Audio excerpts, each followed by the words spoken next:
The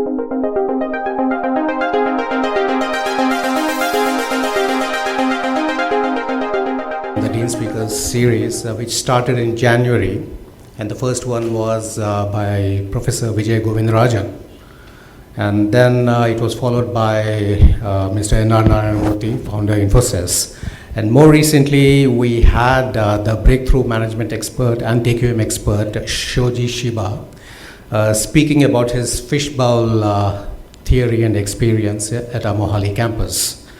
It is my pleasure to invite Dean Rajendra Srivastava to come over and tell us about our speaker, today's speaker, and also a little more about the Dean Speaker series and the thought behind it. Thank you.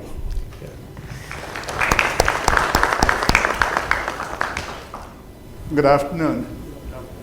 So, this is a great event for us. I think we started the Dean Speaker series in order to close the gap, if you will, between academic thinking and what really goes on in the world. And it's been something that has been very near and dear to me. If I look at my own research, at least the research, there may be other good stuff, but the research that gets cited is the one that has been informed by real problems and real opportunities. And so the Dean Speaker series is really an attempt on our part to bring the reality into ISB. And so we've been very fortunate to have very inspiring speakers, and today's speaker is no less inspiring. I ran into him at T-Hub a few months ago, and he's a storyteller par excellence. And he's, I'm not going to go into his career. You can see his current title is founder of 5F World. And if you ask me what is 5F World, 5F stands for focus, fast, flexible, friendly, and fun. And he was telling me on the walk over here that he had trouble registering 5F with the relevant parties. But he's been there, done that in the corporate community. He was the chief executive for Zensar, and is also now a consultant, 2 consultants. And he's a bit of a thought leader. He's a bit of what I've called a pracademic, a practical academic. He's he's no longer in the closet. He's out there talking about theoretical frameworks and talking about how to get things done. He believes very strongly in GST, and I found out GST stands for getting stuff done. And so it's really a pleasure. He's received all kinds of awards. He's won the Asia Pacific HR Conference, awarded him the CFO of the Year in 1999. That was almost 2 decades ago, but he's not that old. And anyway, it's a real pleasure to have him here. I'm trying to rope him into helping us with our Center for Learning and Management Practice. So no pracademic can be a pracademic without actually being an academic and teaching at ISB. So this is just the start of his ISB career. So thank you, Ganesh, for visiting with us. And we will follow up the presentation with the Q&A. And what Dr. Ganesh Natarajan has said is that he would really like to focus on the questions. And so the presentation is just the main course, and the dessert and the icing on the cake is going to be the Q&A. So with that, please welcome Dr. Ganesh Natarajan.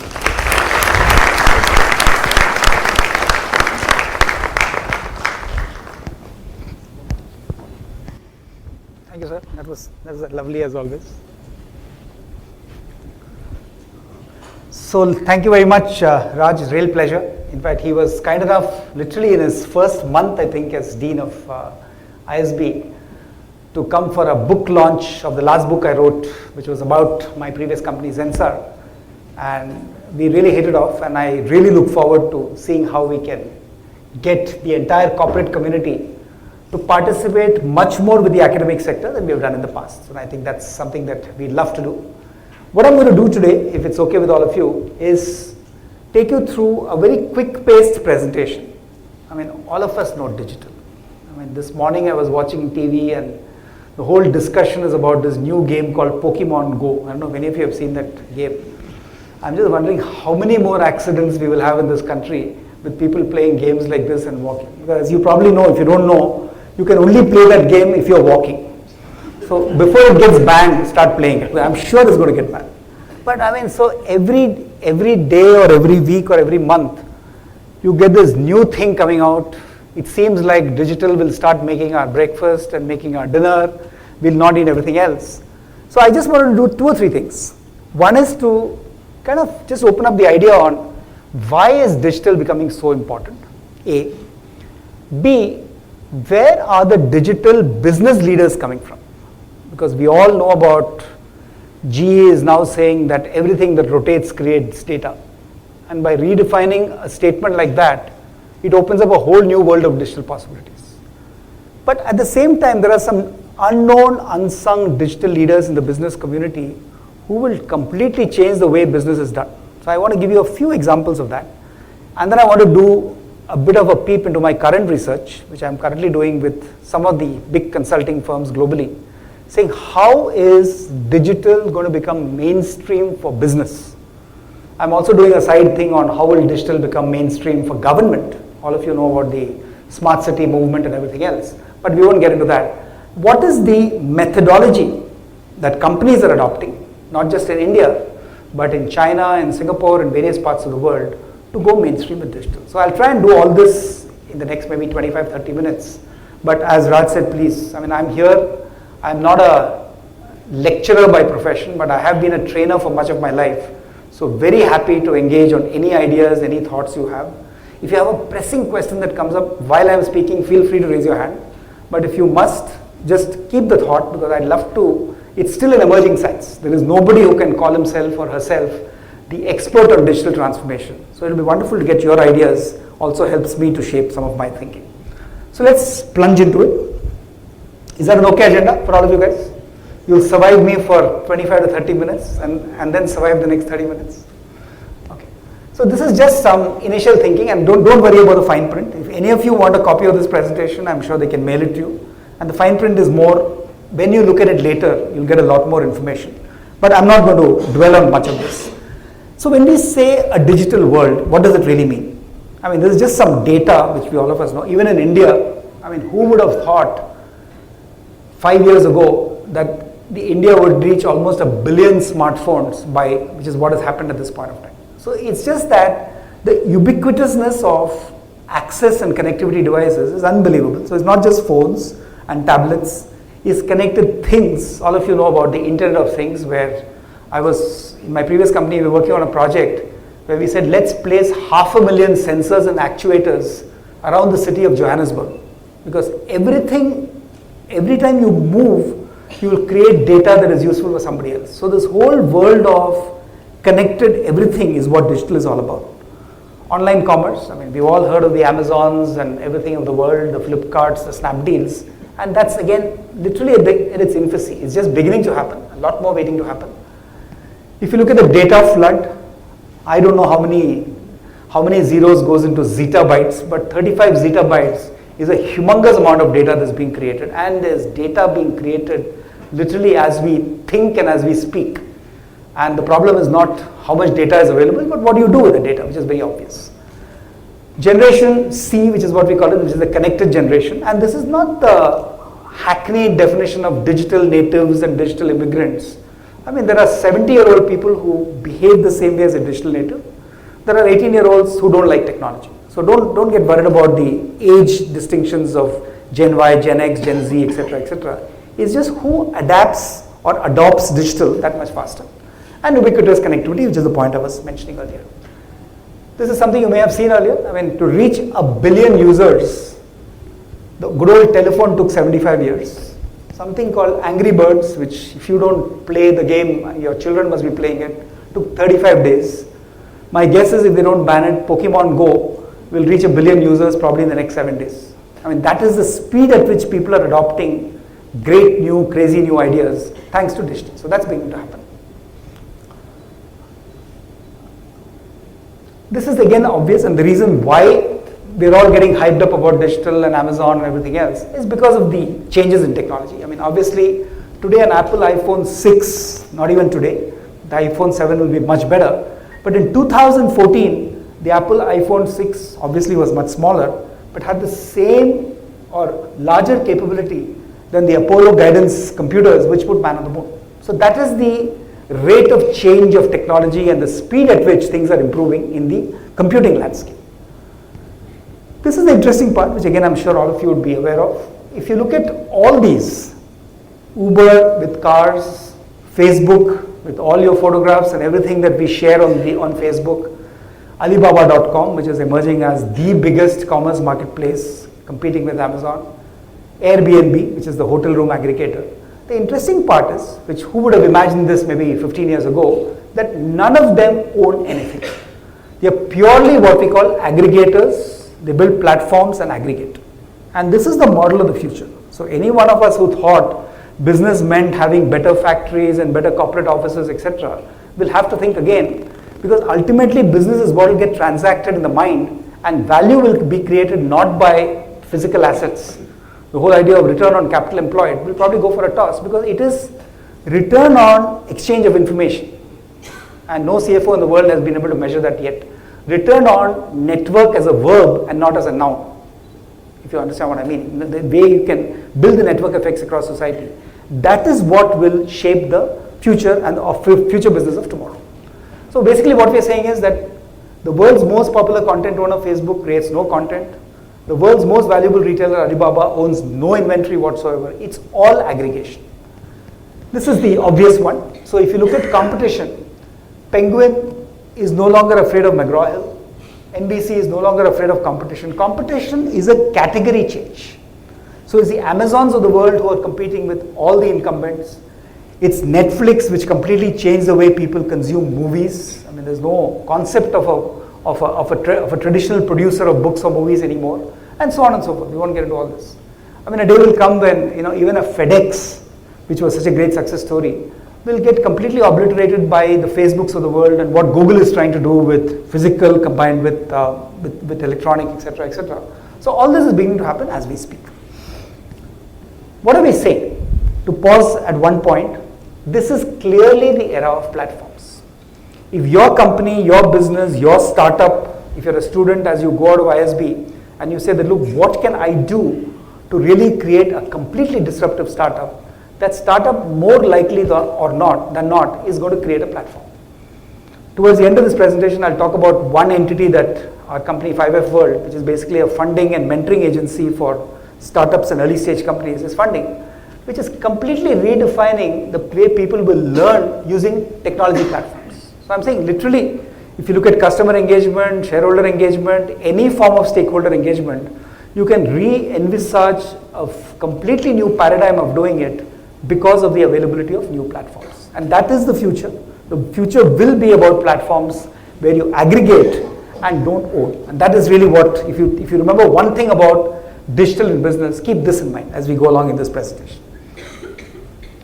This is just to complete the story. I mean, if you look at what we call the perfect storm, each of these technologies are exponential in their impact. So if you look at the first one, I mean, as I mentioned earlier, integrated digital and physical experiences. So let me ask you a question. As more and more consumption happens on digital, for instance, do you think that the number of physical stores or the physical presences on Main Street, wherever you go, will come down by at least 50% in the next 5 years? I'm talking about physical entities because everybody is doing their stuff on the mobility extra. How many of you believe that there will be a 50% reduction in physical outlets? Anybody? More than 80% reduction? It won't be anywhere near that. We'll still have lots of physical stores. How many of you believe that? Not bad. The reality is people are saying that the physical presence will not go away at all.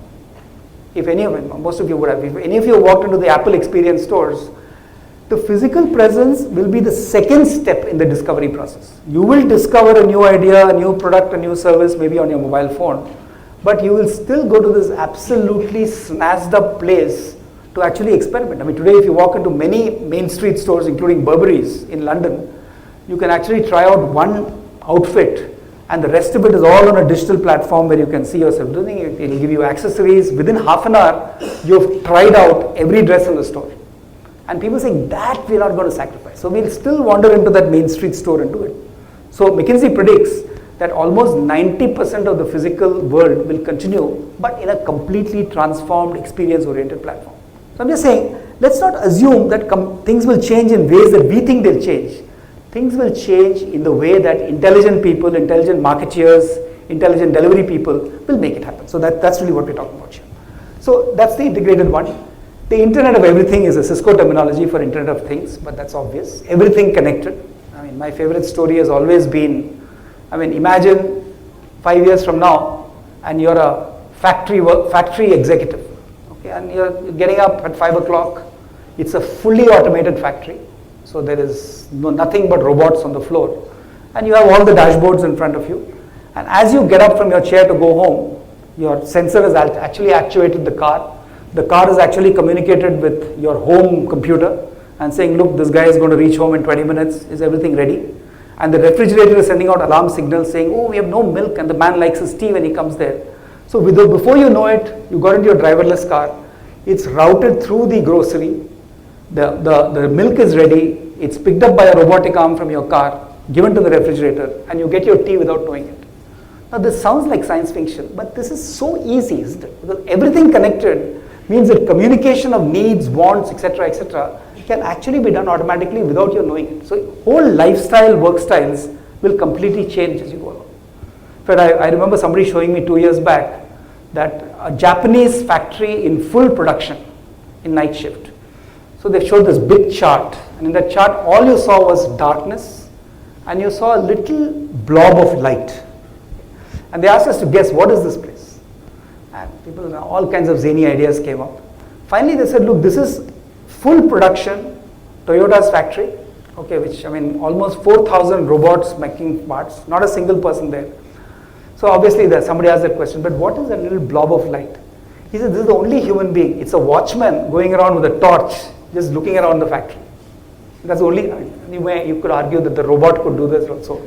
But I'm just, there's just imagery of what we are, and I shudder to think what will happen to Make in India if all we'll talk about is robotic factories. So that's a different social issue altogether. Automation of knowledge work. I mean, all of us in the IT industry are running scared. If you read the papers, you'll find that they say that 6 lakh jobs out of the 30 will disappear because of robots and automation, etc., etc. Maybe it will create new opportunities, which is our hope, but let's see. I mean, automation of knowledge work is a reality, which is one of the top 10 trends that people are talking about, which will disrupt work the way we see it in the world. Big data, advanced analytics, the social matrix, we all know about. It's not just Facebook and Twitter, but the way people are listening socially, the way anything that you tweet can actually go into a complete process of changing marketing, all that is what we call the social matrix.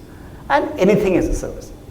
The point we were making right in the beginning, that no longer will you have to buy anything, you pay per use. Computing you will pay for based on what you consume, and a day will come when nobody will buy hardware or software anymore, because everything is consumed as a service. So this is the perfect storm of converging technologies that is creating the digital world. I won't get too much into this, but if you look at the growth of various industries, for instance, if you look at retail, they're saying that incremental industry revenues last year was 4.1%. The top 10 traditional players only grew by 1.2%, but it is the digital attackers, to use that word. It is the Amazons and the newengineering.coms which actually grew 6.1%, and many other traditional incumbents actually declined by 3.2%. Similarly, banking. I mean, for the top banking growing at 29.8, the banks grew by 12.1%, but it is completely different category players. Tesco, for instance. I mean, why would Tesco be a bank? But the fact of the matter is, Tesco is now saying that, look, anybody who buys from Tesco can also avail of banking services. Alibaba, I mean, I'll give you a case study coming up called Ant.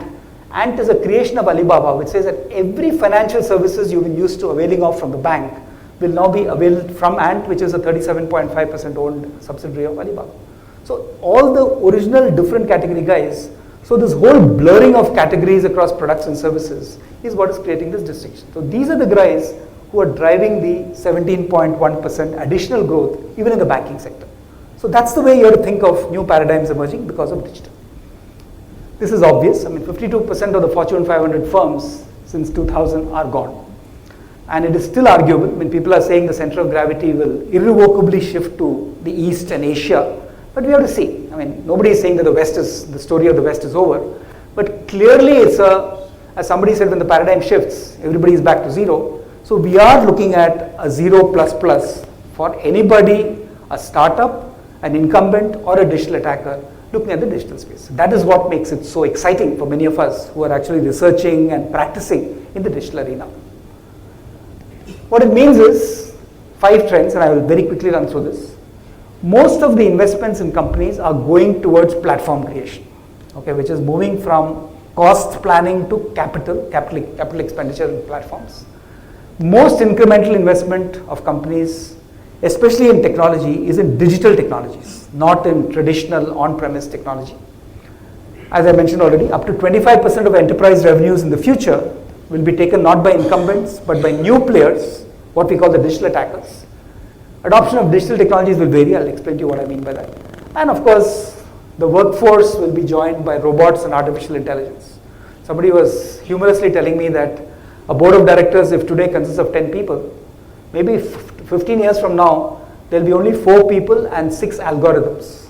Because the algorithm will typically be more intelligent than a board of director who flies in from somewhere and attends your meeting. Because the algorithms will define how you will change your business. So if you look at some of these trends, it's just an example. People are just measuring, for instance, the prediction is that 6 trillion of cumulative tech capital will be invested in global technology platforms. Because every company, irrespective of whether you're a bank, a retailer, manufacturing, or whatever, you will start investing in these digital platforms. 3x increase in the technology intensity of any capex, and technology meaning the hardcore digital technologies. And this is a trend we are seeing even over the last maybe 14, 15 years. If you look at global enterprise spend, this is, anybody who's in IT will know this. I mean, one of the reasons why IT services companies are currently not as much in favor with the stock exchanges. There is a prediction that if you look at the traditional application management, infrastructure management play, there will be a 15 to 20% of reduction in spending in that area. Because people will say, look, why do I need to manage my data center when anyway I'm going to give my data center to Amazon or Google? So that's going to change. However, there will be a 20% increase in spend in new technologies. So when you look at cloud, mobility, big data, all the stuff that we mentioned, what it will result in is that as you move from 2014 to 2020, even for technology spending, it will move from 10% on digital to 35% on digital. So while there is there will be an increase in technology spending, but the nature of spending will be completely different based on new technologies. So any of you who are either in IT or planning to join IT, you must remember that that is where the sweet spot is going to lie, and not in becoming a traditional programmer or maintenance or whatever. Those businesses are in the decline phase at this point of time. This is just adoption. I mean, just to give you 3 clusters of adoption. Enterprise mobility. I mean, there was a time when everybody thought digital meant creating more mobile apps. Now, arguably, if there is some 300 mobile apps being created by startups every day, how many mobile apps do you actually consume on your smartphone? I mean, I have 20 apps on my phone. I probably only use 3 of them on a regular basis. And so all this, the mad craze, well, let's create one more mobile app, corporate, startups, etc., is actually a waste of time. You have to really be very thoughtful about mobility going forward. Similarly, cloud is absolutely mainstream. Infrastructure, platform, software as a service. What's a little slower down the adoption cycle is social media. I mean, all of us are familiar with Twitter and Facebook, but how many of us are really thinking through saying how can we use that for productive use in organizations or in government? Similarly, process automation, what I talked about. I mean, all the manual processes being either supplemented or replaced by robots and artificial intelligence, analytics and big data. And Internet of Things is still a question mark. I mean, what you're seeing on those numbers is 14% of companies, including GE, are saying now we know how to use sensors and actuators. 39% will saying that look, we're getting there, but almost 47 or almost half this community will take 5 years to use this technology. So in fact, one of the reasons why I think there's so much of a proliferation of IoT startups, even in India, is because people realize that this is the future, and if you can crack this future, we'll be much more successful. So this is the technology piece. So let me move to a few cases. This is the company I was telling you about, Ant Financial Services. Many of you before you came in would never have heard about them. But believe me, over the next few years, you're going to hear this name again and again and again. They're completely transforming the way financial services are consumed today in China, eventually in Asia, eventually the entire world. Very similar to the Alibaba story, you'll hear Ant all the time. And Ant already has 450 million active users of their technology. Multiple things. I mean, there's a My Bank, which is the bank equivalent, micro loans. They were actually created by Alibaba because Alibaba has this huge network on small and medium businesses who are their basic consumers and manufacturers. And these guys said that look, for every requirement of their consumers, the large merchant and consumer base, we will provide a financial solution. So whether it is loans, whether it is financial planning, whether it is merchandise management, everything is today managed by Alibaba. And as I mentioned earlier, 37.5% of Ant Financial's profits are going to Alibaba. But Alibaba and Ant together will probably create the complete consumption and financial supermarket that the world has never seen before. And all through new products and services that probably today you aren't even imagining will happen. Similarly, if you look at this company, it's a South African company. It was a client of mine, very fond of this one. Discovery is probably the most innovative insurance company worldwide, in my opinion, at this point of time. And if you look at what Discovery has done, they've set up this new brand called Vitality. And I'm sure within the next couple of years, you'll see Vitality in India as well, because they now have partners in USA, China, Singapore, Australia, Singapore, Europe. It's nothing but a whole chain of wellness centers, but completely enabled by technology. Literally anywhere you're walking around, if you're a Vitality customer, not just the Fitbits that everybody is used to wearing nowadays, but it'll give you complete information on how do you change your lifestyle. As you pass by a food store, you can actually wave your phone at the food store and it'll tell you what are the 4 things you could buy in that store, which store is it, which shelf is it stocked on. It's a complete method of managing your life from a vitality or a health point of view. Started literally 3 years ago, today taking the world completely by storm. Out of South Africa, Johannesburg. It's not an American company. So if you look at what they do, I mean, right from healthcare, fitness clubs, wearable devices, managing your purchases to make sure that you're purchasing healthy, everything is done by them. And give you all kinds of partnerships. So it's a completely new paradigm of how to manage health. One more example, if you look at Tokyo Marine, for instance, I mean, I find this very interesting because this is one of the few really robust partnerships of a traditional insurance company with a Docomo, which of course is one of the large mobile operators in Japan. As all of you know, in Tokyo, today you can literally be walking through any of the subway stations and you can do all your transaction by just pointing your phone at merchandise, clicking, and then you can complete your financial transaction when you get on the train. So it's a completely new method of buying insurance, banking, products, services, everything. And what they really do is, again, the medical insurance provides more information on diseases. I mean, the insurance is just one tangential opportunity that they chase. Similarly, one-time insurance for, I mean, how many of you play, any of you play golf in this room? A few, okay. So if you look at, I mean, there's always this big celebration of the hole-in-one. Now, these guys came up with this idea saying that, look, people love to get a hole-in-one because, especially in Japan, there is always this huge party for everybody on the golf course when somebody manages to get a hole-in-one. So they immediately, even before you get onto the golf course, on your mobile phone, you can say, I think I'm in good form today. Who knows, I might get a hole-in-one. Can I get a 3-hour insurance policy that if I do get a hole-in-one, the company will provide all the expenses for the party? I mean, stupid, isn't it? So they have little mobile phone. I mean, for instance, any of us who are in an airport, suddenly we start wondering, I just posted on Facebook that I'm leaving home for 3 weeks. If some thief sees it, they'll come and rob my house. You can just, when the thought strikes you, you can get into this and you can immediately insure your house for 3 weeks. Not for, you don't need to take an insurance policy for your life or anything like that. So they're saying opportunistic insurance, quick availability of loans, this is the way future consumers will consume financial services. And they're making all this happen for them. It's very interesting. Citic Bank, again, it's a Asian example, China Citic Bank. Okay, they are actually doing what they call hot customer marketing. I won't explain this to you, but I mean, they're actually creating influencer groups. They're doing deep data analytics. Every time you post something on Facebook, these guys know that, look, he has 1,000 followers, must be an influencer. They'll give you a special deal. So for instance, even when Starbucks got into trouble in China, these guys found 2,000 influencers and told Starbucks, don't worry, we'll influence them to bring 20,000 people back to Starbucks. Just by giving them what they called a 9-cent incentive, saying that, look, for each one of you influencers, go back to the Starbucks coffee store and you'll get a 10% discount. And by doing this, each of the influencers influenced 100 people through their Facebook posts, and suddenly Starbucks was active again. And this is the kind of stuff, and you would say, why would China bank do it? But it's just engaging more customers, building the platform where they get loyalty from their customers. This is the only example I'm giving you of a non-Asian story, but if you look at Nationwide, for instance, today they are focusing largely on child safety events.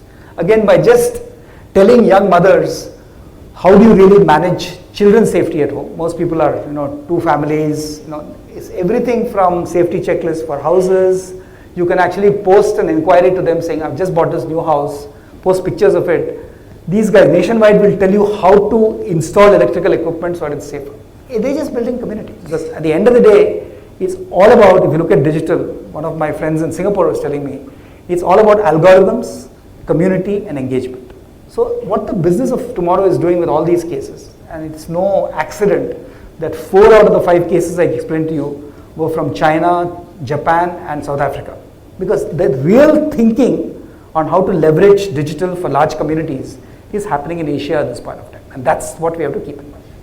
So let me move from here to just an example I took from a non-financial services. If you look at consumer goods, the reason I'm showing you this very busy chart is, literally if you're, let's say, Eureka Forbes or you're a consumer channel, at every touch point with a stakeholder, if you look at channels, sales, marketing, product development, HR, finance, there are digital applications possible in each of these categories.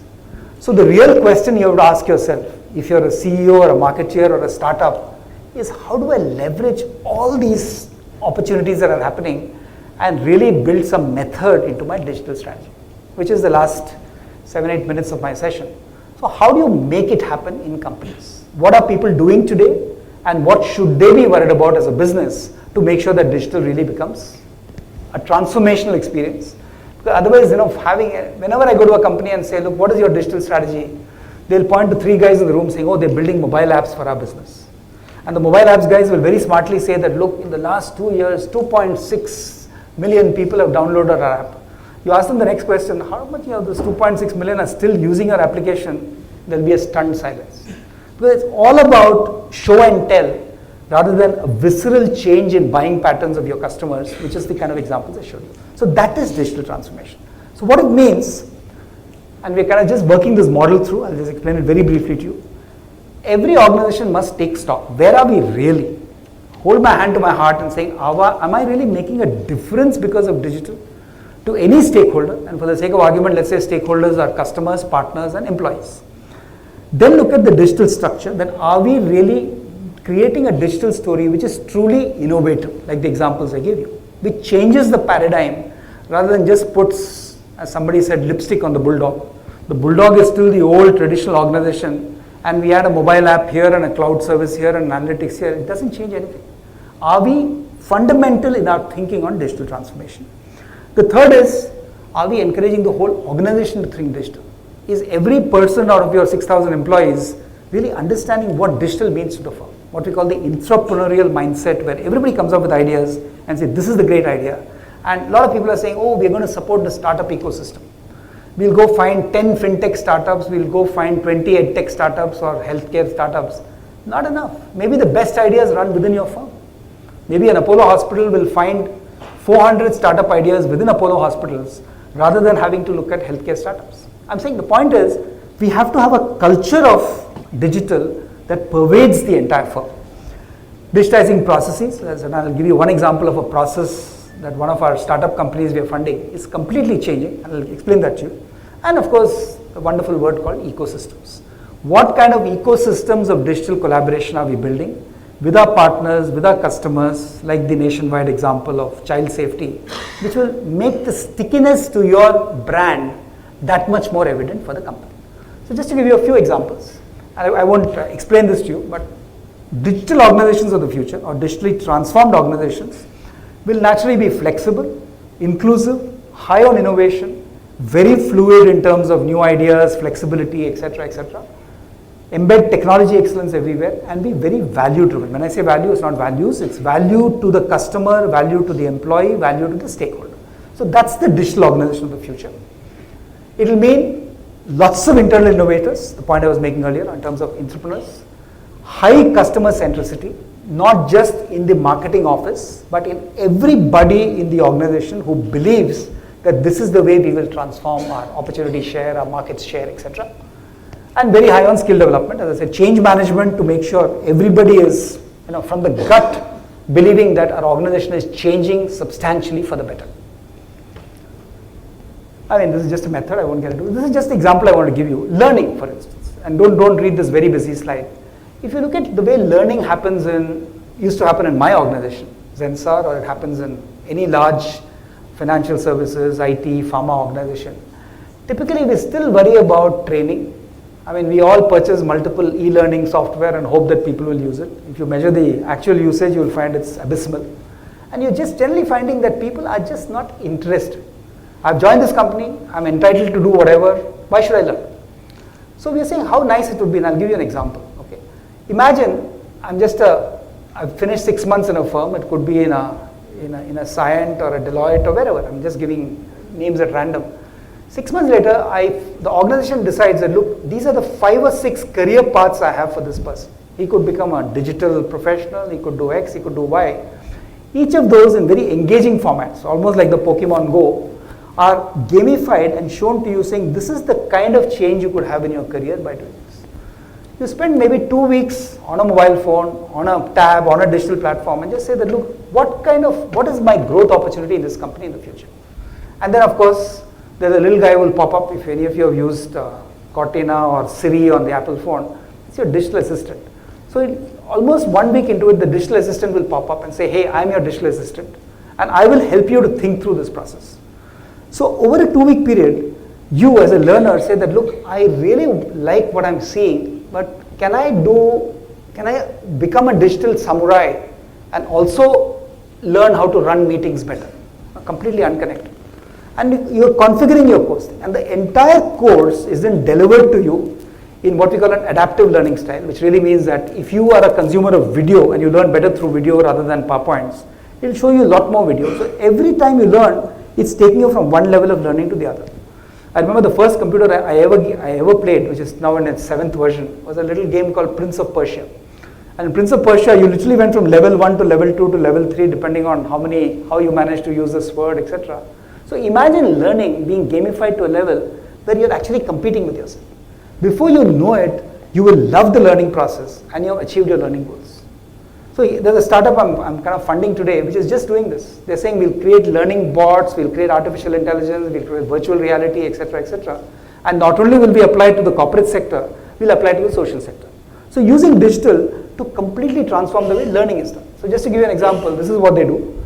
They start with what they call the purpose building. What domain would you be interested in? And this is collaboratively with the company. Put them through these learning levels, as I mentioned. Each one is gamified. So at the end of everything, you get some points. You can kind of use it for something else. There's a huge content marketplace out there. Once you decide I want to learn this area, I mean, there's so much stuff happening on SlideShare and YouTube and what have you. I mean, today content is irrelevant. We have, like I said earlier about data, we have just too much of content floating around everywhere. The real challenge is, how do you curate the content and deliver it to the learner in a format where he or she will use it and learn better? So there's a content marketplace. At every stage there's deep analytics, there's adaptive learning, or adapting the next thing that is served to you in a learning style. And all this is not rocket science. Using commonly available technology uncommonly well. That's the way I call digital transformation. And if you take this example, the same thing applies to customer interaction. The same thing applies to supply chain optimization across partners. But every one of your processes will have to be rethought, reimagined, and then redesigned for the digital platform. So just this is the kind of technologies that this startup is using to make this happen. As I said, Artificial intelligence supported bots. Facebook is going to come up with its own bots sooner or later. Multimodal access, where you can access it through the mobile phone, through your tab, through whatever. Actionable feedback at every level of the learning process. Ongoing assessment, fitting it to your career goals, feeding it back to your boss, saying that look, this guy is learning much faster. Peer group learning, learning from other people who have done that before. So this is just an example. So what are we really saying? We're saying as organizations transform digitally, and I'm coming to my last 2 slides, you will find that not just the marketing department or the technology department, every associate or every employee will be analytics driven, because you will find ways of feeding that sliced and diced data, information, context to enable decision making or interaction that much better. Will be digitally advantaged because you will be exposed to the latest digital technologies, and without getting technical, you will become a better human being because of digital technologies. I mean, I still remember the first time I took a course like this. It was on how to conduct a meeting better. And I'm sitting in front of a screen. Literally, I'm like there, and I have these 6 people in front of me. And it's just, I mean, initially I thought, what am I going to learn from this? And then suddenly the game pauses and it says, I can see one person on the left side actually yawning. And I get a pop-up on the screen that says, what are you going to do now? It gives me hints. Will you just ignore the person who's yawning? Will you yell at him? Will you crack a joke? So I chose yell at him. So it actually showed me yelling at the guy. The guy gets up and walks out of the room. So the bot says, what do you do now? So I'm like, and in this I'm like so challenging myself, saying I go back to the game and I try this, and before I know it, I know how to conduct a meeting. The good news is none of you are sleeping in this room. See, I learned it. Okay. That's the point. So, and you can actually train people. I mean, 15 years back, my friend Firoz sitting here will know I was the worst introvert on the planet. I wouldn't talk to anybody except him when we were in college together. But, I mean, today you find that, look, you can interact with people. So the point is, technology will enable you to do things that even you thought you were not capable of doing. And that's the point I'm making in terms of digital transformation. I won't get into this. I mean, all kinds of tools and technologies are available today. I mean, if you look at data security, there's a whole bunch of boring stuff. Exciting things happening in wearable computing, Internet of Things, etc., etc. AI, if you read the June article on artificial intelligence in The Economist, it's an amazing story of how the world will completely change because of deep learning, all the big technologies, but how they can be applied to very simple, whether it's cancer research, academics, financial services, hedge funds, anything. Anything that a business school student will choose to pursue, maybe 5 years from now, is being transformed by artificial intelligence. And we need to understand what's happening there. So finally, just to close, what is succeeding in digital business or building a digital environment? Few things you need to remember. One is, of course, as I mentioned, if leaders believe that they are beyond it, anyway I'm going to retire in 2 years, why should I bother? Let the digital natives worry about it. Sorry, not good enough. There's nobody who's too young or too old to not adapt to digital transformation or digital way of running business. Striking a balance, this is something that all of us have to do, between business as usual and disruption. You can't just change the organization on a dime overnight. Developing this, it's probably the wrong word to use, tech savvy culture is not really it, but digital savvy culture. I mean, the understanding of digital pervasive through the organization. Cross-functional teams, I mentioned that, the whole entrepreneuring, people kind of peer group learning, everything else. Even the governance you have in your organization, it should not be coming in the way of innovation. How do you celebrate innovation? How do you enable people to come up with new ideas, new thoughts, and make that happen? Inclusiveness, I mentioned this earlier, between the digital native and the digital immigrant, or the Gen Y and the Gen X, and futuristic skill development. So if you manage your skilling properly, if you manage the culture of management of the organization in a digital way, and you keep thinking innovative new paradigms that do not exist today. I mean, a Google would never be so successful if people had imagined that all we would do is use our textbooks and everything else. So it's just a completely new paradigm which changes the way people consume, whether the iPod is another example, so many other things. So this is the story as far as digital environment is concerned. A lot of people, I remember talking to a bunch of utilities companies in UK almost 4 years ago, and they said, look, this is all fine for Marks and Spencer and Burberry's, etc. It's not going to hit us.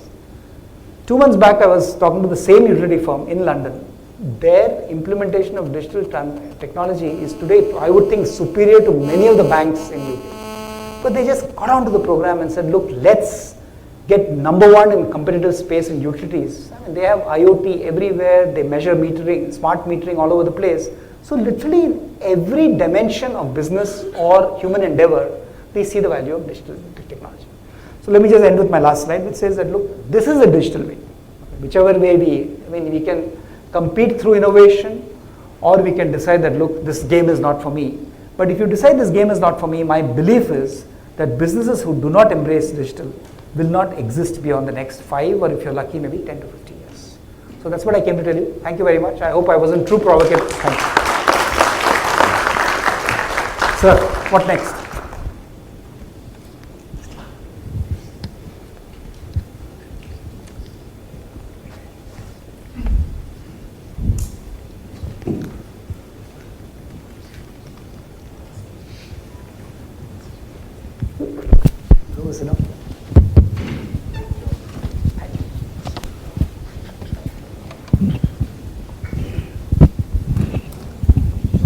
I'm going to take the privilege of asking the first question, but I'm then looking for the audience, to chime in. So, I know that you're passionate about digital, passion to this, and I want you to connect some dots for me. So, if you take digital, how do we combine digital with your 5S, or some of your 5S, particularly the fun part? No, but the fun part is the easiest, Raj, because if you look at what I explained to you in terms of the learning process, I mean, the minute you look at gamifying and really look at everything as a game, you will find the competitive spirit is that much better. So to that extent, the fun part is easy. The friendly part, yes. I wouldn't put too much store on focus because people get over-focused on things nowadays. But that's why I said, anything, whether it's marketing or learning or networking, if you can combine digital into that, you will find new idea bulbs popping up in your mind, which will probably make it more effective. So that's the way I see it. Also really the fast part, because you can do live cases, you can worry about what's really going on as opposed to a 10-year-old story. Yeah, absolutely. It's almost like reality television. Imagine a reality classroom where you're interacting with 5 CEOs at the same time, watching them at work and then converting it into pedagogy. It's just amazing what all is possible, even in education. Let's turn to the audience. Second last row. Yeah, I'm Satish Kumar. I'm from IIIT Hyderabad. I'm a technology person. I'm doing PhD there. So my question has two parts. First part is in this digital era, how do we spot recession? Suppose, say 2008 there was a recession. So how do we spot this recession? And second part is, I observe that we see digital revolution or internet revolution has made communication cost zero. Solar power usage, these technologies are making power cost zero. Self-driving cars, these are making transportation cost zero. So in this, any goods or service I produce, literally they are close to zero, right? So in this scenario, how a business should position themselves, and then how employee should position especially. Is he an entrepreneur or employee, or what he has to do? Okay, you are actually asking 3 questions. Let me try and one is what you're saying, what is the future business that can succeed? I don't think anybody can guarantee that a business will succeed in its current form forever. I started right at the beginning by talking about GE.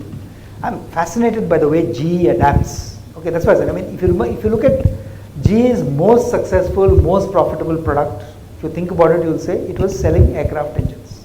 Because inevitably, most aircrafts you fly in have this monstrous GE jet engine. For GE to come back and say that, look, everything that rotates produces data, I mentioned that earlier, what does it really mean? If you take that mission line saying everything that rotates creates data, what GE will sooner or later, already started doing, will charge you for uptime. They'll say, you buy an aircraft engine, don't pay me for it. I will charge you every year on 99.97% uptime. I will give you information on when your jet engine now needs to come in for maintenance, and will optimize. It's almost like why Hamilton beats everybody else, because he manages pit stops better in Formula 1. if any of you are racing car fanatics. It's not that he drives better. It's his team is that much better in managing that 10-second or 4-second or 3-second pit stop. And in fact, we met Lewis Hamilton once at the Formula One Grand Prix in Delhi, and he was talking to us for almost an hour on what he does. And he says, all I do is get the best team around me. So I'm saying that team which manages will become more important than the team which actually does the work. So the aircraft engine example is one like that. How can you get maintenance to be done fastest and then be able to charge on 99.7% uptime? So imagine the paradigm shift for a company which makes all its money selling capital equipment to suddenly being aircraft engine as a service. So the quick answer to your question is, every business will have to reimagine itself, saying which is that part in my value chain where I will be able to extract more revenues and profits. That's one. What does it mean for people? Never take your skills for granted. Okay, because your skill that is an important skill today might be obsolete 3 years from now. So being able to stay constantly ahead of the game and saying that, look, which is why the skilling platform I'm talking about is so important. You must set yourself an agenda every year saying that, look, I must learn these 7 new skills, otherwise I might actually be toast tomorrow. So I think reskilling on a regular basis, and I keep telling this to business schools. I was doing this session in one of the US business schools recently. And same thing, look, we've been to one of the best business schools in the world. Why do I need to learn more? If you don't learn more, the young guy coming out of Stanford tomorrow morning will know much more management jargon than you do. And in spite of your best MBA, you'd have become obsolete. So I think that's the important part. How can we predict a recession? They are saying that, as you must have read some articles which says Google today has deep analytics which can actually predict famines in the world. It's just based on patterns, food production patterns, etc., etc. So if you look at all the lead indicators of, whether it is poverty, whether it is hunger, whether it is monsoons, which one of these days we will learn to predict in India. But at some point of time, you'll find that all these are lead indicators towards the recession. So maybe at that stage you can probably predict, as all of you know, only Raghuram Rajan predicted the 2008 recession. But tomorrow, who knows, there will be multiple bots on artificial intelligence platforms that will predict which day the recession will hit which country at some point of time. So I'm a great believer in the power of positive thinking and technology, and there's no limitation to what can happen. Before we go to the next question, I'd like to pick up on this first one. We're really talking about a situation where the marginal cost, if you will, is getting close to zero. But it also means that, and I noted it on one of your charts, that things are going to move from cost or OPEX to CAPEX, which means that countries or companies that have access to capital then get a competitive advantage. So what do we do coming out of India, where we are CAPEX capital poor, to compete in a digital world? See, you're actually playing into the value proposition of the Amazons and the Googles. So they're saying that, look, you don't invest in the CAPEX, leave the CAPEX entirely to us, and you operate on the consumption model. So you will find there'll be people with very deep pockets who'll say that, look, we'll make the investment. The problem, all of you, anybody who was watching the startup revolution and all the woe stories coming out of Economic Times, etc., will know that, look, a lot of the startups are not getting funding today. That's because we were chasing a flawed model. If you chase a model where you're saying that, look, investor funding will subsidize me and I will deep discount so that the consumer gets everything free, that's not a sustainable model.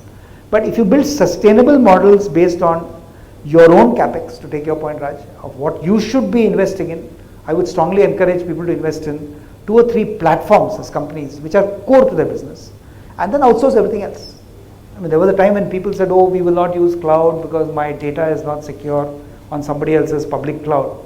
All of us know that the most insecure place to keep your data is on your own laptop, because you do not have any security considerations. The systems administrators in your office may or may not be as competent. So how on earth can we believe that we can have better security for us than Google will do on the cloud?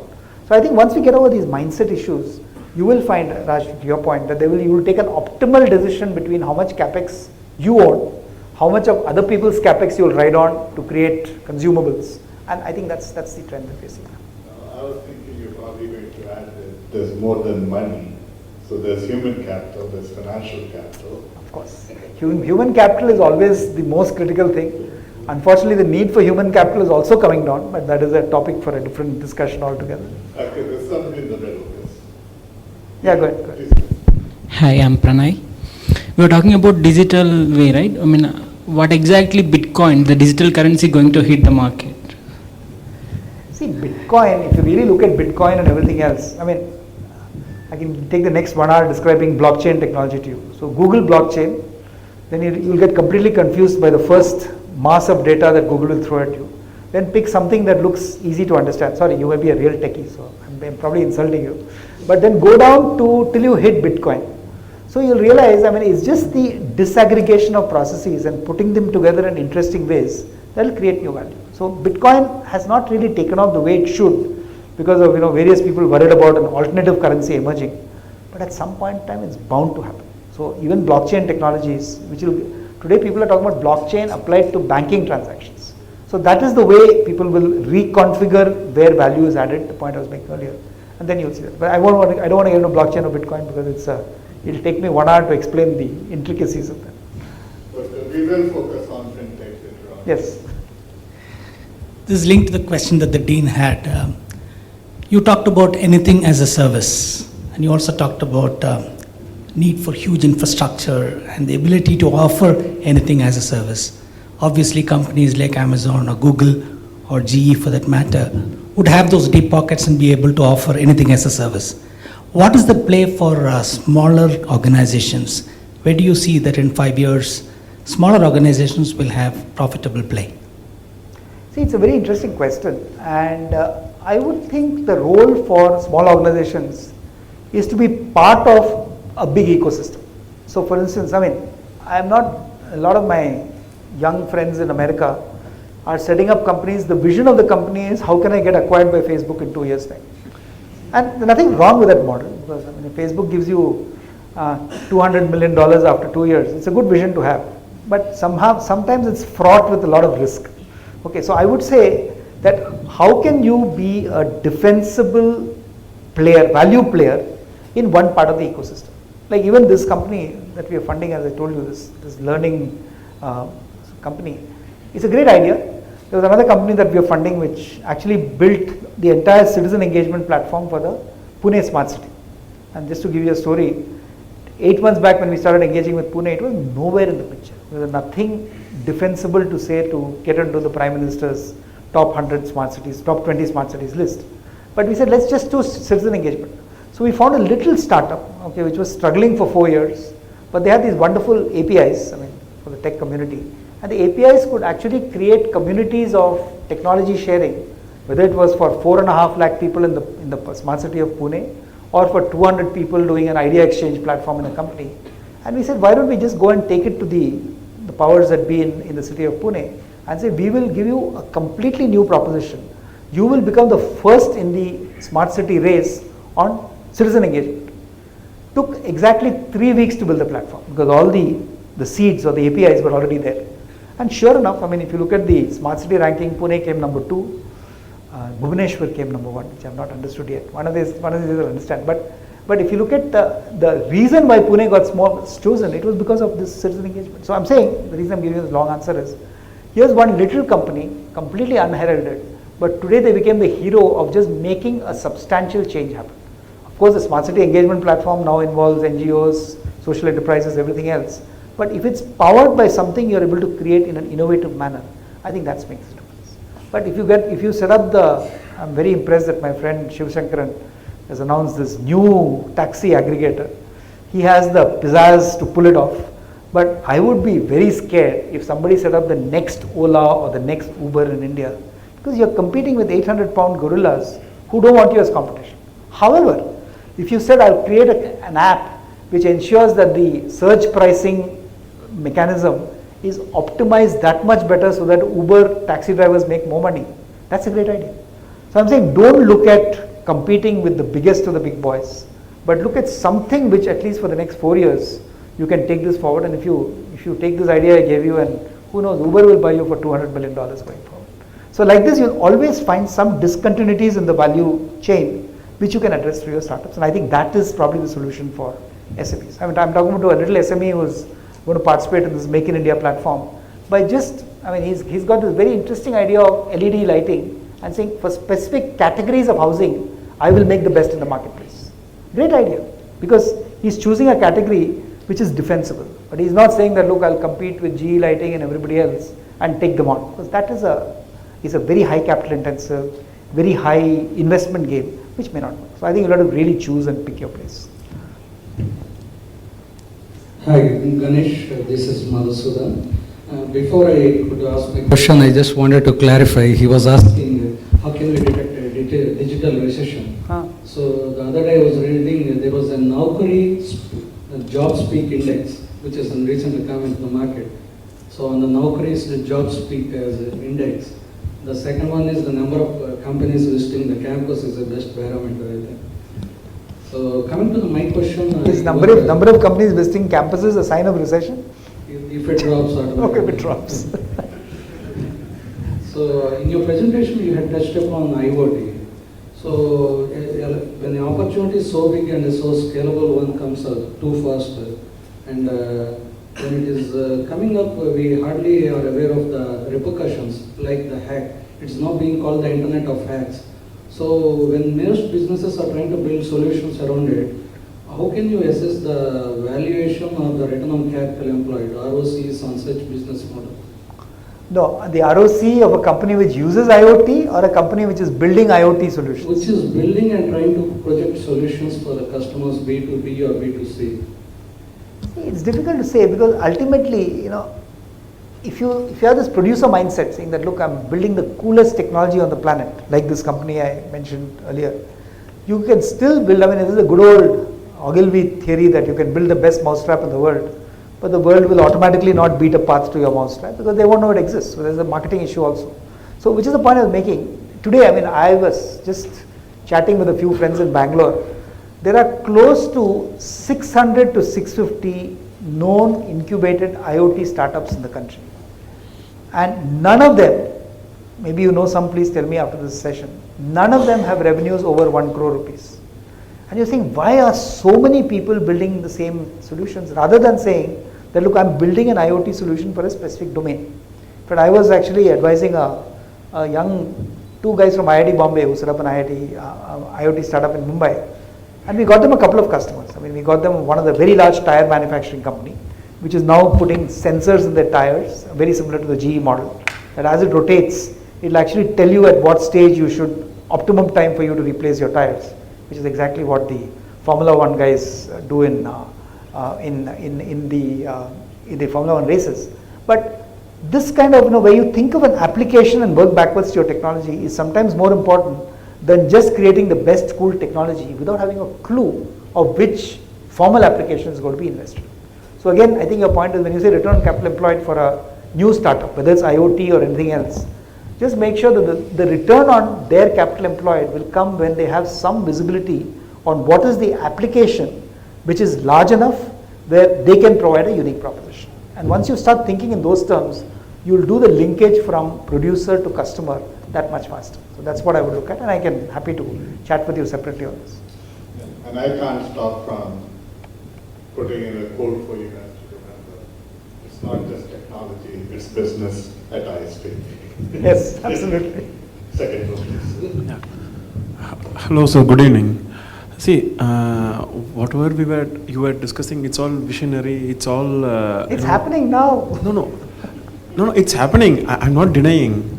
See, my point is today. I mean, whatever I've spent roughly 1.5 decade in the industry. I could see everybody is investing, but they don't know how to conclude.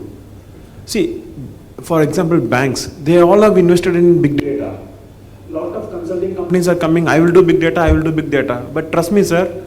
Nobody knows what to do, how to end. It's all money is lying in the servers and hardware, consulting gyans. Oh, I mean, I'm telling you, this is reality. I have seen at least 4 to 5 banks. Everybody is invested in big data, but it's taking time. And my point is, couple of banks, they have started with NFC payments. That what you have said, tap your mobile and payment is done. That is already live in India.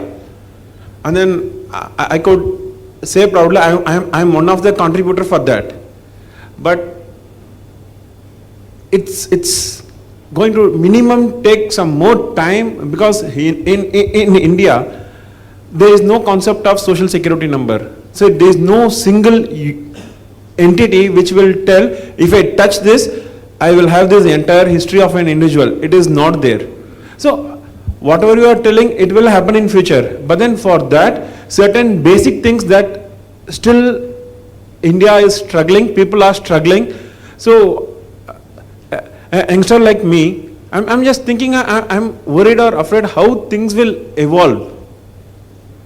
Okay, let me try and, I mean, if you're worried about basic issues like, look, do we really need digital when 300 million of the countrymen are suffering from poverty? I have no answer to that. If you're worried about the fact, as you rightly said, your earlier point, saying that if there is, please sit down. So if you're worried about there's so much plethora of data, and as you rightly said, a lot of people are grabbing data but are not using it properly. You're 100% right about that. But I'm saying, by just getting that data, okay, you will find that sooner or later there's so many models of whether it's data analytics, etc. that's happening. Marketing analytics, for instance, is really happening. I'm advising a company in Western India, and I still remember in the first session I did with them, I said, look, exactly what you said. Saying, oh, big data is just a name that people use, nobody is using analytics. And the CEO actually stopped me and said, look, Ganesh, why don't you spend maybe 2 days next week just visiting our analytics center? It blew my mind, believe me. I mean, the guys the way they are doing predictive and prescriptive analytics is a little company, not little, it's a large company, but in Western India would beat what a city is doing through their data centers worldwide. So I'm saying there are examples of people using data extremely well. Having said that, you're right, a lot of people are collecting data, don't know what to do with it. The analytics streams have not really, but if you look at insurance, look at retail, to a certain extent banking, NBFCs, you are finding that the use of data for prediction and prescription is really moving on. And I mean, especially with GPS, I mean, I was implementing a solution for a company in London, for instance, where literally if you have a mobile, if somebody is driving through Milton Keynes and there is a history of 3 years back he bought something in this category, and the marketeer knows that in this store, which is 3 kilometers away, this lovely product that you bought 3 years back is available at a discount. It can actually pump that data into his mobile phone and immediately give him a Google map saying, if you just are willing to take a 7-minute detour, you can buy the product you love. This is nothing but marketing analytics. You are analyzing his own behavior of the past, you are analyzing where he is today, you are analyzing what is the availability of product, connecting the three together and giving an instant real-time solution. So I'm saying these things are happening. But where is it limited? It's limited by our own imagination. That's the point I was making. The perfect storm of technology will make it available to you. It's all there. How you use it will make the difference. I mean, just one last example, in an academic context, there used to be this word called content is king, if some of you remember. So if you have the best content in the world, you will be the best academic producer. Today that's completely irrelevant because content is everywhere. But there is so much content, like the data example, that context becomes key. How do you pull out I talked about content marketplaces. How do you pull it out, slice and dice it, present it in a format which the learner can immediately grasp? That is the key. So I'm saying in every stage in evolution of human thinking, you will find that different things become more important than the rest. It does not mean that data is not important. It means the analytics of data is becoming more important today. As something goes on, artificial intelligence will replace the analytics because artificial intelligence will make that. I remember when I was in school, my claim to fame was that I could use the log tables better than anybody else. I was telling my son-in-law this and he was saying, why the hell would you use a log table for heaven's sake? So, that's the context change that we're talking about. And I was asking him, do you know what 13 into 7 is? His answer was, why should I know? Why would somebody want to know what 13 multiplied by 7 is anymore? But then, some of you are smiling saying, oh my God, of course it's important to know. Why? Okay. So you have to keep asking yourself the question, what is the needs of the new generation? And do what my mindsets tell me, is it completely obsolete going forward? So that's the way you have to think about it. Ganesh, I was a step ahead. There's one lady who actually wants to ask a question, which I was hoping will ask. Please let her ask. Yeah. So this digital way and digital revolution, do you see it happening in the healthcare sector with healthcare providers? And if not, what are the obstacles? Is it too specialized? Because you mentioned finance, insurance and everything else, but what is the situation as far as healthcare is concerned, especially in India? You know, I was at dinner with the CEO of one of the very large technology companies in the world. If you think about it, you'll get the name, but I won't tell you because it's not fair to her. And I was actually at dinner with her in Bangalore about 2 months back. And she was telling me about this completely new, great platform that they have. And one of the biggest implementations of that platform is in healthcare. And she actually told me that the biggest example of this is how they use it in the Sloan Kettering Cancer Center in New York. And my daughter happens to be an oncologist in Sloan Kettering. So while having dinner with her, I kind of texted my daughter in New York and said, she's saying that, look, this has completely transformed the way oncology is delivered. And of course, my daughter being my daughter said, that's complete crap, nothing like this has ever happened. Okay. But then I see advertising after advertising saying healthcare is being transferred, etc. So I think healthcare is slow to adapt, and forgive me if there are any doctors in this room, but because of the ego of the medical community is so huge, because you genuinely are changing lives, treating patients, and you don't believe technology can change. Having said that, if you look at the WhatsApp groups, if you look at the way doctors consult each other on the internet, I think the adoption of the internet by doctors, even doctors are on operating table saying, you know, asking for help and getting it is amazing actually. And not just in the US but in India. So I think doctors are quietly using technology but will not admit it. Okay. Similarly, hospitals are adopting technology, but because of the more visible problems that we face about, you know, dirty hospitals, etc., which we are all kind of very used to in our country, we assume that it's not happening. But I would take your point, healthcare is a service. If the banks and the retailers can use technology well, you're absolutely right, there's absolutely no reason why it can't be done. I think there is more adoption today than is people are admitting, but it will happen as we go. Sorry, sir, you were saying something. No, I knew I would hit one. Do you use technology? Absolutely, sir. Just proved my point. So, the way is, we have been taught to innovate by ISB. We're part of the healthcare management program, which is in the founding batch. 85% of us are doctors. So, not just about the egos, it's probably a mindset change which is occurring in doctors. And we are using technology a lot. But what do you think is the way forward, you know, which is going to be a really disruptive digital innovation in healthcare with your experience? See, I think the real innovation will happen when digital technology takes over maybe 90% of the functions in an operating table. Okay, which is if you can do it with CNC machines and automated factories, and I'm sure you're already seeing it. So much of the, even the surgeries for tendons and everything is being done in automated. You have laser surgeries and everything else. So I think the real innovation will happen when a very busy surgeon who is probably doing maybe 20 procedures a day can do 80 by having a series of robots doing most of the preparatory work, and he or she actually adding value in only the critical parts. I would hate to be a patient at that point of time, but nevertheless, I think that's probably what's going to happen. No, that's a big problem, sir, because I have done 10,000 neurosurgeries. Okay. At the end of the patient coming out of general anesthesia, I always pray to God. I don't know what's going to happen. 99% of the times he may do well, doing the same step in the same way, but every patient and every disease, even if the disease is the same, is different for each and every individual.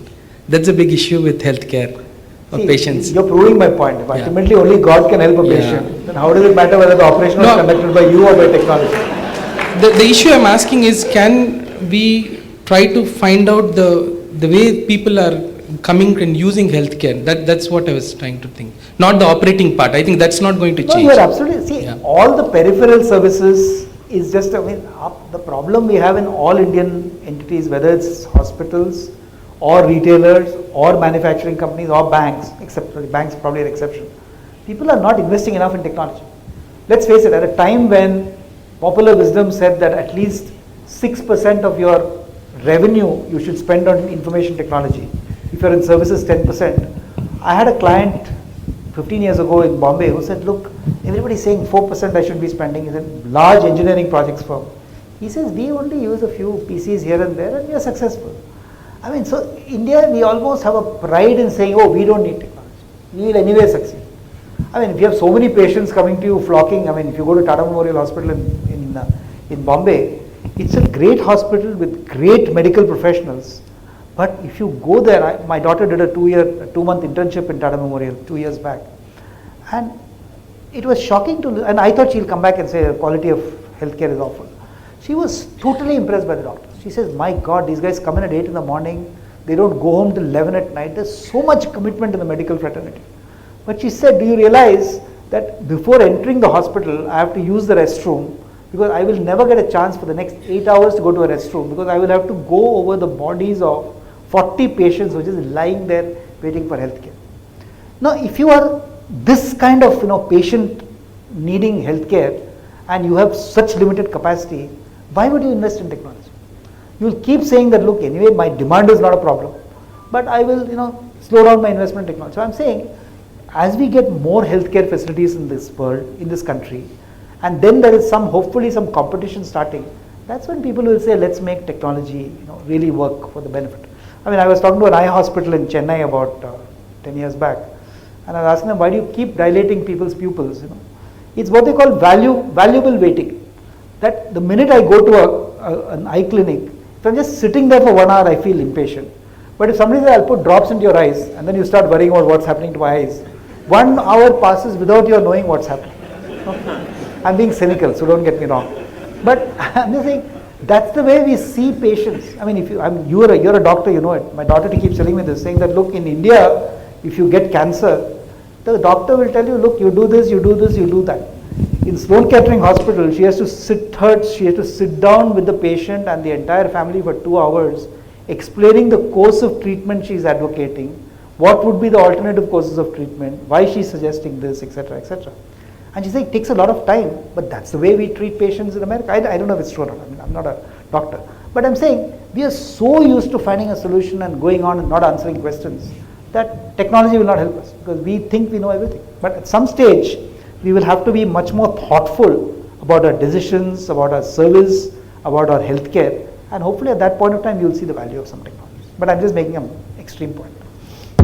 Sir, what are some of the challenges the organizations are facing in catching up this digital transformation and the impact on the existing employees and is it contributing to layoffs and other stuff? See, the challenges organizations are facing is they're not moving fast enough. The reason why in India, I mean, if you remember when Flipkart and all these guys first started coming in, a lot of the incumbent retailers went to the government saying that, look, you got to stop these guys from discounting because it's affecting our business, etc. But instead you could have argued that, look, why don't you, I mean, for instance, most of my business 1 year back was helping the very large retailers in America building out completely new digital models. But in India, we kind of say, okay, we'll wait, we'll see what happens. The challenge is not moving fast enough. I mean, to take Raj's earlier point of fast is very important. The reason why the banks are so with it in terms of their investment in strategy is because the NBFCs have been killing them. The non-banking financial groups have been processing loans in 3 minutes, whereas the banks took longer. So today an HDFC bank is as efficient and as effective as somebody else. So if you take the HDFCs, eventually the state banks, so there's a good, nice, virtuous cycle of competition happening in that sector. The traditional retailers still haven't caught on to the party. Manufacturers, you say IoT, they'll say what's that? So it's a lot of change that is required in making things happen. But people will move fast. As I said right in my last slide, if they don't do it, they'll be toast. Some young digital attacker will come and eat their lunch, and that's when they'll change. But I'm saying the opportunity is there for every company to say, let's make the change happen. That's what I would say. Sir, well, it's all nice. Very, very nice to hear these talks. But at the same time also, I feel it's being also put to wrong use and misuse. Like I get a call. I don't know how that guy or she or he gets my name and number. Sir, you got a refund, or we are willing to give you a loan, all this and that. How to arrest this kind of misuse of news, information being misused? Switch off your phone. No, that's but okay, fine. But somebody has got my entire base, database, my number, my bank account number. They say you're going to get a fund refund of this much amount. Actually, you're right. Tax refund. I tried doing all this, put my name on do not call lists and all that good stuff, which works in the US, but it doesn't work here. Okay, so my point is very simple. I mean, first of all, I very rarely make phone calls. I mean, you try and use WhatsApp and text and everything else. So I'm one of those few people who get probably not more than 3 phone calls a day because you use other media. So I know when somebody is calling me, he cannot be my friend because they know that I don't like phone calls. So then it takes me exactly 30 seconds to figure out whether it's a sales call or not. Exactly. So I can be very rude. I mean, they'll say, good afternoon, sir. I got to say, just tell me what you want. That takes 10 seconds. Okay. So they'll start on the sales pitch. I said, don't waste my time. It takes another 10 seconds. And 25 seconds is all it takes me to deal with this. But some people like to be talked to, and then 3 minutes later you realize they're wasting your time. So I think you develop a style of dealing with calls, which is the only way. No, I can be harsh. It's fine. But how to stop them from knowing my name, number, my exact thing? You can't. People are selling lists. The whole coordinates. People are selling lists along with the peanuts. That's what the data is being misused. That's what I want to ask you. You can't change that in this country. Okay. I mean, whatever you say, don't misuse my data, it's going to happen. And every time you're giving your credit card into a digital transaction, you are giving your data. You can't help it. But I mean, I was talking about this in South Africa recently, and somebody asked the same question, saying, look, I said, look guys, you have to decide very early on in life whether you want targeted marketing, where people will start giving you stuff that they know you like the retail example, or you have to say that, look, I'll be a digital nomad and I will not allow anybody any access to my data, and I will go on in the same way altogether. So there's no problem. So you have to decide. I mean, I don't mind giving my credit card, my phone number, my things to anybody, but at some point of time they know that, look, they can't call me with irrelevant information. So you have to choose your digital behavior in a way that you are comfortable. But halfway through, if you want to change, that may be difficult. So you better take your decisions early on. Second last question, after that only one. Yeah. So I'm doing PhD in bio. We'll auction the last question. Yeah. So I want to add a point to what Doc asked and the lady asked. I'm doing PhD in bioinformatics, where deep health data analytics, and I have a startup. So in healthcare, the way you look at disease and health is reactive. So if you look at it in a preventive perspective, can you prevent my disease? Can you prevent my unhealthiness? Then this digital technology, this will play a huge role. When it comes to reactive, so doctor has to do more, right? But when it comes to no, you're absolutely right. And when I talked about vitality, Google vitality. Yes. Vitality is all about preventive and prescriptive and predictive. Yes. Okay, so that's the whole idea. You're absolutely right. Because a day will come when you will actually know maybe 2 years in advance what kind of lifestyle changes you have to make to avoid getting into this. Yes, and that is when you'll take it seriously. Yes. Because today, you're absolutely right. I mean, just because I have one problem and somebody tells you why you died, it doesn't help. Yes, but in this situation I have one dilemma. One hand I see corporations emerging with capitalistic model where people invest and then they try to get back their profits.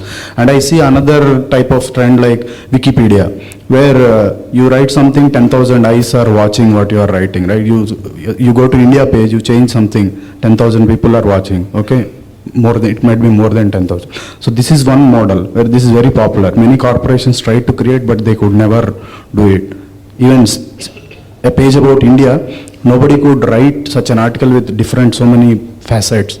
So when it comes to my startup business, making revenue or business model, what do I choose? Should I go like Wikipedia and then Collaborative Commons, or should I go in a capitalistic way? I raise funding, I invest, and then try to recover the money where I am. I am in a traffic junction, I don't know what to do.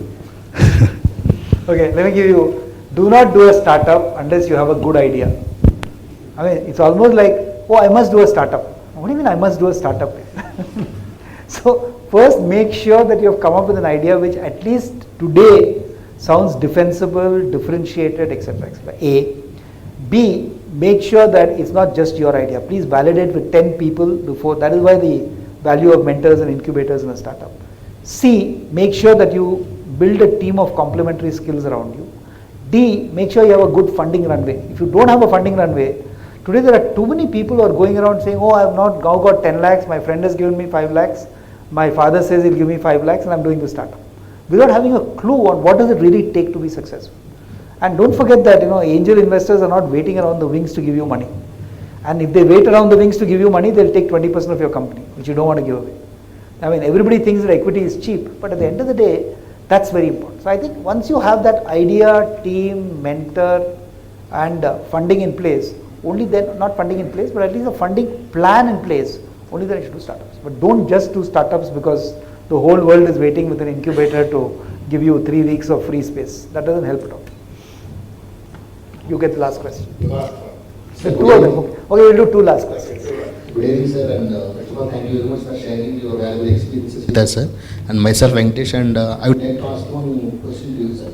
How would this digitalization help production, for example, especially agriculture, sir, to rise its bar? Because actually, even in India, till date also, agriculture is the major contributor of GDP, so we can say that. No, I'm glad you asked this question. In fact, last year we have a family foundation which is in my father's name. So every year in Maharashtra, where I live in Pune, we actually encourage all the agricultural and small colleges in Nasik, in Satara, in Sangamner, all these places, to come up with digital solutions to their problems. And last year I remember we had this very young team of, I think, 4 girls who were in engineering in Nasik, and they won the prize. In fact, Dr. Marshalkar was the head of the jury. Amazing solution. I mean, mobile phones, they say they're giving it to the farmers and they take photographs of all the grape plantations. And based on the analytics, they're able to predict at which stage the grapes have to be plucked before they go sour or get overripe.